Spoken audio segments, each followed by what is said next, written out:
লইন শাকারতুম লাযিদান্নাকুম ওয়া লইন কাফারতুম ইন্না আযাবি লাশাদীদ। ফাইন শাকারতুম লাযিদান্নাকুম ওয়া লাইন কাফারতুম ইন্না আযাবি লাশাদীদ। আসলে মাননীয় স্পিকার, কোরআন হাদিসের আয়াত এবং যেই রাসূল ইসলামের বাণীগুলো আছে এগুলো তো আসলে ঠাট্টা বিদ্রুপের বিষয় না। এটা নিয়ে যদি ঠাট্টা বিদ্রুপ করা হয় তাহলে আসলে খুবই দুঃখজনক। আলমগীর মাহমুদুল্লাহ ফরিদ একজন পুরনো সংসদ সদস্য, আমার মনে হয় না যে কোরআন হাদিস নিয়ে তিনি কোনো ব্যঙ্গাত্মক কমেন্ট করতে পারেন। তারপরেও আমরা পরীক্ষা করে দেখব। ফাইন শাকারতুম লাযিদান্নাকুম ওয়া লাইন কাফারতুম ইন্না আযাবি লাশাদীদ। শুকর করতে হবে জীবনের, শুকর করতে হবে বরাদ্দের, শুকর করতে হবে মাননীয় প্রধানমন্ত্রী তারেক রহমানের, শুকর করতে হবে আমাদের মাননীয় মন্ত্রীদের। তারা শুকর করে না কিন্তু স্বীকার করে, সেই জন্য তাদের উপর লাশাদীদুল আযাব, আযাবের কঠিন আযাব তাদের সম্মুখীন করতে হবে মাননীয় স্পিকার। আল কোরআনে আরেকটা আয়াত আছে মাননীয় স্পিকার, ওয়া মাকারু ওয়া মাকারাল্লাহ ওয়াল্লাহু খায়রুল মাকিরিন। তোমরা বলেছো, তোমরা বুঝেছো, তোমরাই কৌশলী, আপনারাই কৌশলী, কিন্তু আল্লাহ বলছেন আমি শ্রেষ্ঠ কৌশলী। আর যারা আমার সাথে কৌশল খাটায় তাদের অবস্থা খুবই শোচনীয় মাননীয় স্পিকার। এখানে কোরআনের আয়াত কোট করা হয়েছে, লাইন শাকারতুম লাযিদান্নাকুম ওয়া লাইন কাফারতুম ইন্না আযাবি লাশাদীদ। ওনাদের প্রশংসা করলে ওনারা আরো বাড়ায় দিবেন, আর ওনাদের ইয়ে না করলে ওনারকে আমাদেরকে পিটাবেন নাকি, এ ধরনের বোঝাতে যাচ্ছেন। এটা তো আসলে ভুল ব্যাখ্যা হচ্ছে, এটা খুব ভুলভাল বিষয়। এ ব্যাপারে রাসূল ইসলামের কঠোর সতর্কবাণী এসেছে যে এইগুলা বিষয়ে ঠাট্টা বিদ্রুপ করার বিষয় না। আমি মাননীয় প্রধানমন্ত্রী যখন ছিলেন আমাদের দেশনেত্রী বেগম খালেদা জিয়া, সেই সময়ের একটা জাস্ট খালি ঘটনা উল্লেখ করছি। সেই সময় শাহবাগের সময় কোরআন হাদিস নিয়ে অনেক বিদ্রুপ হচ্ছে, ঠাট্টা তামাশা হচ্ছে।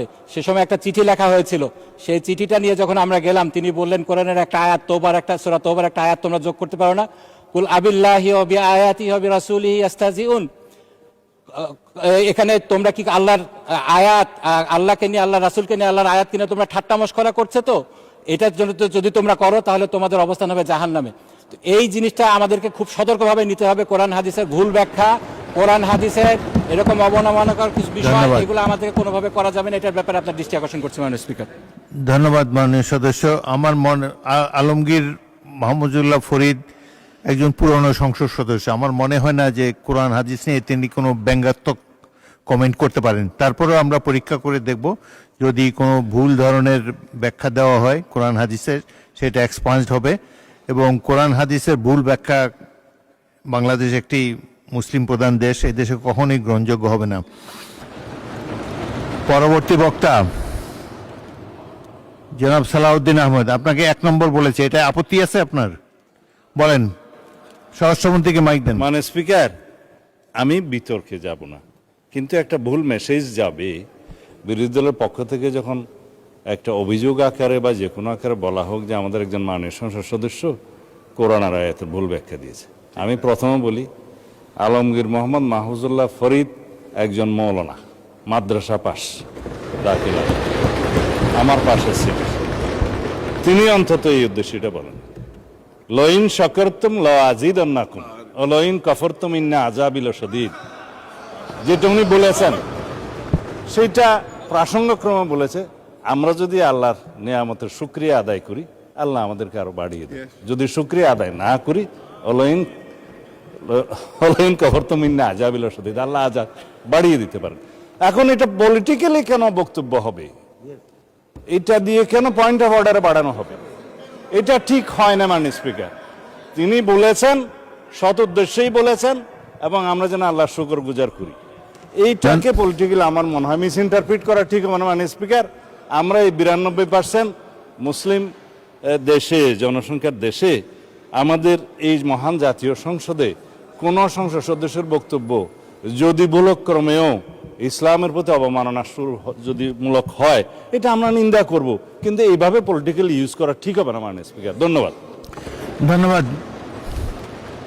মাননীয় সদস্যবৃন্দ। আমি তো বললাম যে আলমগীর মোহাম্মদ মাহফুজুল্লাহ ফরিদ তিনি কোনো ব্যঙ্গাত্মক কথা এখানে বলবেন না, তিনি একজন প্রবীণ সংসদ সদস্য। তারপরেও তিনি যে মাদ্রাসার ছাত্র সেটাও বলা হলো। আপনারা নিশ্চয়ই হয়তো ওনাদের চেয়ে বেশি জানেন, অনেক আলেম ওলামা আপনাদের মধ্যে থাকতে পারে, এটা নিয়ে বিতর্ক হোক এটা চাই না। আমরা সবাই মুসলমান, এখানে অধিকাংশই মুসলমান, এই দেশটারও 92% মানুষ মুসলমান। সুতরাং এগুলো নিয়ে সংসদে কোনো রকম বিরূপ আলোচনা হোক, এসব স্পর্শকাতর বিষয়, এটা তো চাই না। সেটা আমি ইতিমধ্যে মাননীয় সদস্য আমি বলেছি, আমি পরীক্ষা করে দেখব যদি না না মাইক ছাড়া বলবেন না, না না 1 সেকেন্ডও না, এটা স্পর্শকাতর বিষয়। আপনাদের সিনিয়র নেতারা সামনে দাঁড়িয়েছে, সংসদে প্রথম বেঞ্চের যখন সিনিয়র নেতারা দাঁড়ায় পিছন দিকে আপনারা বসে যাবেন। এবং আচ্ছা মুজিবুর রহমান সাহেব বলেন, কিন্তু কোনো বিতর্ক হয় এমন কোনো কিছু তুলবেন না। এখানে সবাই তো অধিকাংশই মুসলমান, অধিকাংশই ধর্মের প্রতি ধন্যবাদ, গভীর শ্রদ্ধা পোষণ করেন। ধন্যবাদ মাননীয় স্পিকার।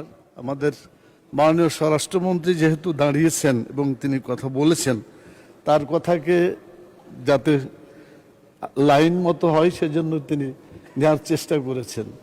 এই আয়াতটা যে নাজিল হয়েছে, কেন নাজিল হয়েছে? এই আয়াতটা নাজিল হওয়ার প্রেক্ষাপট হচ্ছে আল্লাহ তাআলা তার অগণিত নিয়ামত এই পৃথিবীতে রেখেছেন।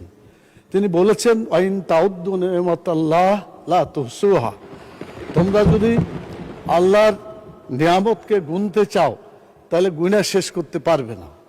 যারা আল্লাহর এই দুনিয়ায় আল্লাহর নিয়ামত ভোগ করছে, আমি কথা বলছি এটা আল্লাহ আমাকে একটা নিয়ামত দিয়েছেন, অতএব আমার মুখ দিয়ে আল্লাহর বিরুদ্ধে কোনো কথা আমি বলতে পারি না। আমাকে যে শক্তি আল্লাহ দিয়েছেন, এই শক্তি দিয়ে আল্লাহর বিধিবিধানের পক্ষে আমাকে কথা বলতে। ধন্যবাদ। মানুষ শেষ করি, 1 মিনিট শেষ হবে।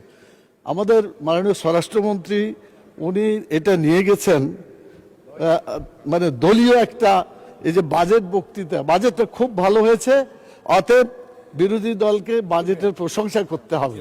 এইটা যদি প্রশংসা না করে তারপর আজাব আসবে, এই দিকে নিয়ে গেছিল উনি। এই কথাটা মোটেও সঠিক না। আমি বলতে চাই যেটা ধন্যবাদ। কথা এটাই হয়েছে মাননীয় স্পিকার। আমার মনে হয় আপনি যদি প্রয়োজন মনে করেন একজন আলিমের কাছে যে বলবেন, কোনো মানুষের অবদানের কথা এখানে বলা হয়নি। ধন্যবাদ। মহান